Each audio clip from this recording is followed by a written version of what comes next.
দাদা, ঝটিকা সফর এই সম্পর্কে একটু বলুন। হ্যাঁ, ঝটিকা সফর না, আমার আশা ছিলই। কালকে আমি উত্তর দমদম পৌরসভায় গেছিলাম এবং আজকে এখানে এসেছি। দেখুন, মুখ্যমন্ত্রীর নির্দেশ, আমি সেই নির্দেশ পালন করতে এসেছি তার আজ্ঞাবহ হয়ে। যেটা হচ্ছে যে আমাদের স্বচ্ছ সরকার, দুর্নীতিমুক্ত সরকার। সুতরাং সমস্ত পুরসভাতে খতিয়ে দেখা হচ্ছে যে পুরো এলাকায় ইল্লিগাল কনস্ট্রাকশন কোথায় কি হয়েছে। পুলিশের কাছেও এই ব্যাপারে নির্দেশ গেছে, ফায়ার ব্রিগেডের কাছেও গেছে। এবং এখানে আমি অফিসিয়ালদের বলেছি একটা কমিটি বানিয়ে এটার একটা তদন্ত করতে। আমি আপনাদের মাধ্যমে এই নিউ ব্যারাকপুর পৌরসভার এলাকাবাসীদেরও বলবো, আপনারাও এগিয়ে আসুন, সরকারের চোখ কান হন। আপনাদের নজরেও যেখানে, যে বাড়িতে, যে বিল্ডিংয়ে যেখানে ইল্লিগাল কনস্ট্রাকশন হয়েছে সেটা পুরসভাকে সূচিত করুন, ইও সাহেবকে লিখিতভাবে জানাবেন, একটা কপি আমাকেও দিয়ে দেবেন। দ্বিতীয় নম্বর হচ্ছে, যেটা মুখ্যমন্ত্রী অত্যন্ত উদ্বিগ্ন, সেটা হচ্ছে জলা জমি ভরাট নিয়ে।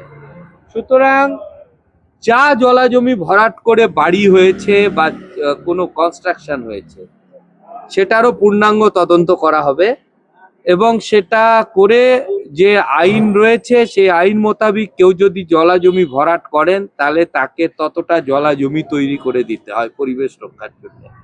এটা না করলে এটা কিন্তু পানিশেবল অফেন্স।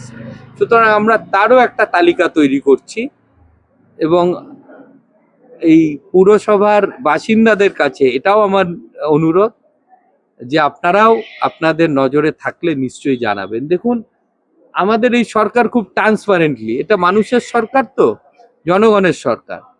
তাই মুখ্যমন্ত্রীর নির্দেশ হচ্ছে জনগণকে সাথে নিয়ে সমস্ত ডিসিশন নিতে হবে। তাই আমরা এই ডিসিশনে জনগণকেও সামিল করতে চাইছি। সেই জন্য আশা, আমি এসে ওনার নির্দেশ আমি বলে গেছি, তারপরে এই রিপোর্টটা তৈরি হয়ে গেলে আগামী পদক্ষেপ নেওয়া হবে। যে আপনি যে মোটামুটি সব পৌরসভায় যাচ্ছেন, তো কি মনে হচ্ছে পৌরসভায় গিয়ে আপনার কতটুকু আপনি স্যাটিসফাইড? না, দেখুন, স্যাটিসফাইড না, মানুষের মধ্যে কোথাও কোথাও যেখানে কাজ হয়নি সেখানে তো ক্ষোভ রয়েছে। জল জমা একটা বড় সমস্যা। খালি তদন্তই নয়, এইখানকার কি কি প্রজেক্ট পেন্ডিং আছে, অর্থাৎ আপনি জানেন অনেক পৌরসভায় পশ্চিমবঙ্গে যা ফান্ড এসছিল তার ইউসি যায়নি ডিপার্টমেন্টে। তো এখন যেটা কমপ্লিট করার পরে তার সার্টিফিকেশন বা তার ইত্যাদিগুলো হয়ে গেলে ফার্দার ফান্ডের জন্যে, অন্তত আমার বিধানসভার জন্যে আমি সেটা ফলো আপ করাটা আমার দায়িত্ব। আমি মাননীয় মন্ত্রী অগ্নিমিত্রাদিকেও আজকে আমি বলেছি এবং উনি সর্বতোভাবে বলেছেন যে পুরসভার জন্যে, উন্নয়নের জন্যে ফান্ডটা কোনো বাধা হবে না। আমাদের এই উত্তর দমদমে জল জমা একটা বড় সমস্যা, সেটা নিয়েও কিছু আলোচনা করেছি আধিকারিকদের সাথে, যে তার স্থায়ী সমস্যা কিভাবে সমাধান করতে হয়। এই যে নর্দমাগুলো দেখছেন, এগুলো পুরোটা ঢাকার জন্য একটা মাস্টার প্ল্যান করা হয়েছে, কারণ নর্দমা যতক্ষণ ঢাকা না হবে মশা মাছির উপদ্রব কমবে না। এবং আশ্চর্য লাগে যে 15 বছর একটা সরকার ক্ষমতায় থাকার পরেও এই বেসিক জিনিসগুলো দেখেনি, যে একটা সভ্য শহরে খোলা নর্দমা থাকে না। না পুরসভার প্রতিনিধিরা দেখেছেন, না রাজ্য সরকার দেখেছেন। তো মানুষকে এই বেসিক সুবিধাগুলো দিতে হবে, এটা মানুষের অধিকার। মানুষ তো ট্যাক্স দেয় কিসের জন্য? এর জন্যই তো দেয়।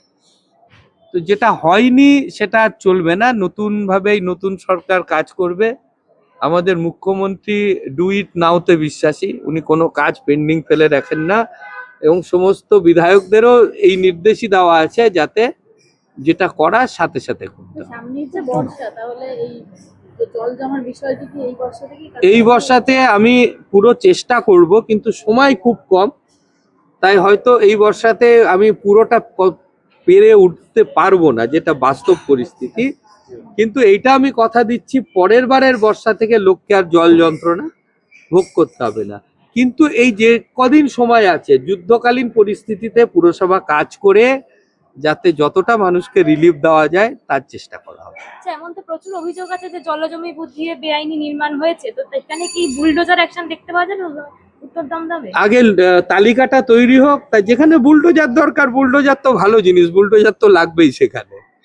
এখন এখন এখন তো হাইটেক যুগ, ম্যানুয়ালি করতে অনেক টাইম লাগে, বুলডোজার কাজটা সোজা করে দেয়। কিন্তু আগে কোথায় বুলডোজার দরকার হবে, কোথায় হবে না, আগে সেই তালিকাটা তৈরি হোক। দেখুন, আমরা আমাদের মুখ্যমন্ত্রী অত্যন্ত মানবদরদীয়, সুতরাং কাউকে ভিটে ছাড়া বাড়ি ছাড়া করার উনি পক্ষপাতী নন। কিন্তু আপনাকে পরিবেশ রক্ষার যে নিয়ম রয়েছে সেটা আপনাকে মানতে হবে, এবং যারা দেরি করেছেন সেটা উইথ ইন্টারেস্ট মানতে হবে। ইন্টারেস্ট মানে কিন্তু টাকা পয়সা বা পেনাল্টির কথা বলা হচ্ছে না। পরিবেশকে যতটা নষ্ট করেছেন তার থেকে বেশি পরিবেশকে ফিরিয়ে দিতে হবে, এবং এই ব্যাপারে আমি কোনো আপোস করব না। আজকে অফিসিয়াল কথা বলে কিছু ওনারা দেখুন, অফিসাররা তো সবসময় কাজ করতে চায়, অফিসারদের হাত পা বেঁধে দেওয়া হয়। আমাদের এই সরকার এসে অফিসারদের সেই কনফিডেন্সটা ফিরিয়ে দিয়েছে, পুলিশ থেকে শুরু করে সরকারি অফিসারদের সেই কনফিডেন্সটা ফিরিয়ে দিয়েছে যাতে তারা তাদের ডিউটিটা করে। তারা খালি ডিউটি করুক, তাদের বিজেপির হয়েও কথা বলতে হবে না, কারোর হয়ে কথা বলতে হবে না। তাদের সরকার যে জন্য মাইনে দেয়, তারা যদি সেই কাজটা করে, মানুষের আপনি আপ উপকার হয়ে যাবে। আপনি এয়ারো সিটির একটা প্ল্যানিং করবেন বলেছিলেন, সেই কনসেপ্টটা নিয়ে যদি কিছু- আমি আরো সিটি নিয়ে অলরেডি আপনারা হয়তো অবগত আছেন, আমি দিল্লিতে গিয়ে মাননীয় সিভিল এভিয়েশন মিনিস্টারের সাথে একটা প্রাথমিক মিটিং করে এসেছি, আমার প্রস্তাব দিয়ে এসেছি। একটা দীর্ঘমেয়াদী প্রজেক্ট, আমি এখানকার এয়ারপোর্ট ডাইরেক্টরের সাথেও কথা বলেছি, তার জন্য জমি চিহ্নিতকরণ এবং তার যে একটা প্রপার প্ল্যানিং, আশা করি আমাদের এই বাজেটের পরেই শুরু হয়ে যাবে। Thank you. ধন্যবাদ।